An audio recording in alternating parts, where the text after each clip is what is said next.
Samantha Russell from 20 over 10. Say hello to the people, Samantha. Hello, everyone. So great to be here.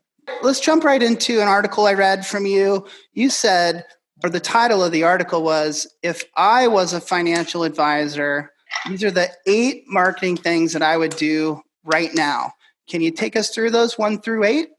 Number 1 is if you have any pre-scheduled communication. So whether you buy content or you use a service that syndicates content for you, or you wrote something in advance and you had scheduled it out, you want to check all those campaigns to make sure you're not pushing something out that's going to appear really tone deaf. I've seen some really big brands actually do this. Yeah. I was on Reddit recently, and one of the ads was like, you have places to go and people to see. And it was like, no, we actually don't.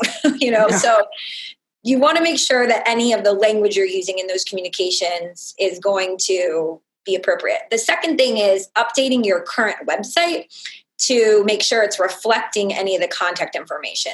And it's something else called Google My Business is up to date. And I'll mention Google My Business here in a second. But when I say up to date, what I mean is most of you are not working in an office anymore. So you want to make sure if there's a phone number that's being forwarded, if you're using your cell instead of an office line, that you've changed all of that so that people can get in touch with you. And you don't just want to have a form for people to fill out. I see a lot of firms where they don't have an email address prominent, but let's say your client's older and they get ill, they fall ill. You want their family members to be able to reach you. So you need to make it where they can get in touch with you. Are you suggesting that your website should allow people to figure out how to get in touch with you?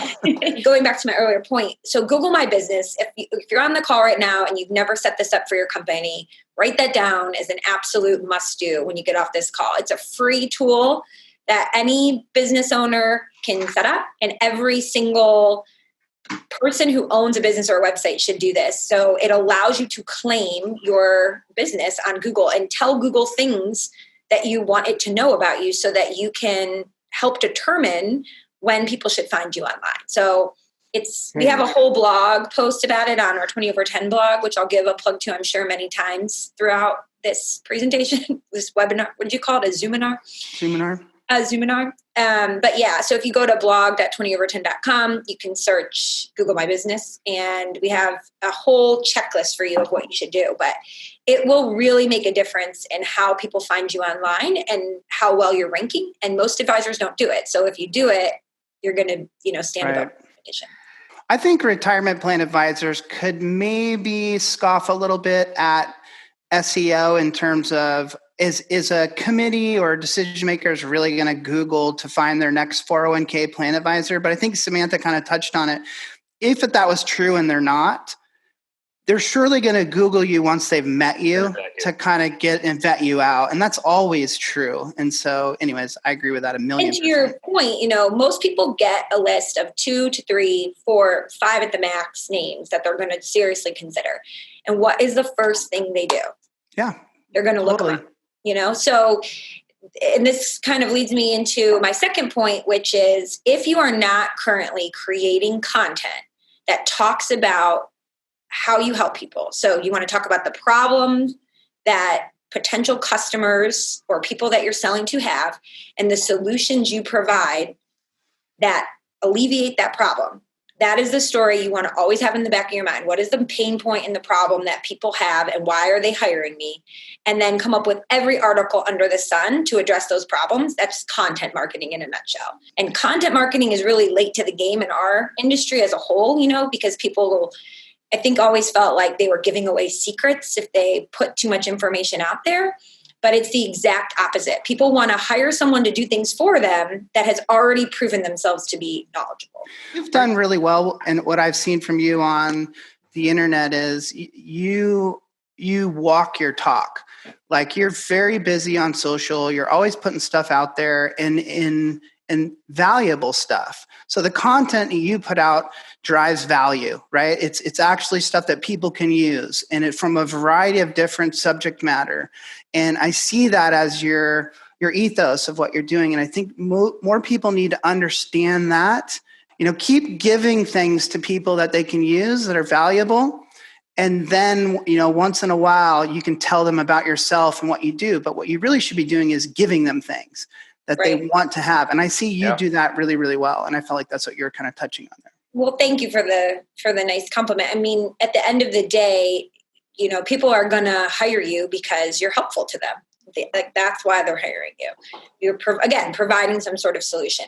And when you think about, it doesn't even always have to be content that you create when it comes to social media. So I just saw right before we hopped on this call, an advisor who works with large hospitals and medical professionals at the hospitals. I don't know if he, provides the 401k plans to the administrator, but he had these great resources he's been sharing on social media of free discounts that any medical professional can get right now. Oh God, what did I say? Mark, you lose. I lost. This is not fair. I lost. No, sorry. Good guess, Samantha. Keep going. That's not the word. It's all right. I'm staring into the camera and not all of you, so it took me a minute to keep doing that. It's great. Yeah. So he provided this roundup of discounts that different companies are offering to nurses and doctors right now. So it was a list to say like Under Armour, 40% off if you can prove you're a healthcare worker. And so it has nothing to do with what he does. It's just a helpful piece of information that's interesting. And so many people were liking and commenting on it and saying, I'm going to share this with my friends who are doctors and nurses. But he happens to provide financial planning and advice to that demographic. So his name is getting out there and it's tied to a good deed, but it has nothing to it wasn't content he had to create, if that makes sense. Yeah. Let's take you to number 3, which is on your list, which you said, put together a weekly email to all clients. And maybe in the past, we could have given the same advice, but it's more important now, right? To be doing that. Yeah, I mean, I don't know about you guys. It's been pretty overwhelming to try to keep up with the news. I think a lot of people have been taking news detoxes. They don't want to read it all. I love what my advisor has done from the economic standpoint. He has been reading all the articles coming out, whether it's about PPP plan and what's happening with that, or the CARES Act and all the different parts of that. And he will send an email every week saying, here's the top points you should know, or takeaways from everything that's transpired over the last week. He does them in bullet points. And then at the bottom, he says, pulled from articles and links to those articles that he read them in, whether it's the New York Times or wherever.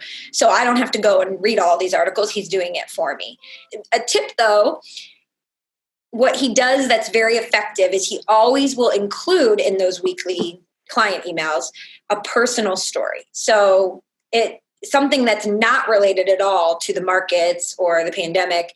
And he's told me, the thing that people always respond back to the most. So he has 2 little kids. He's sort of sharing funny antics about what they're doing during the lockdown. So, be useful and relevant, but also think of ways, just like you guys all do here, to forge connection and be a real human being. It needs to be written by a person and come across like it's written by a person who's checking in. Hey, how are you doing? And you could, even if you're sending it to 600 people, you can start it by saying, hey, how are you doing? Like you genuinely want to know, right? And so keeping that in mind, like you're writing to a human being, not blasting to 600 people.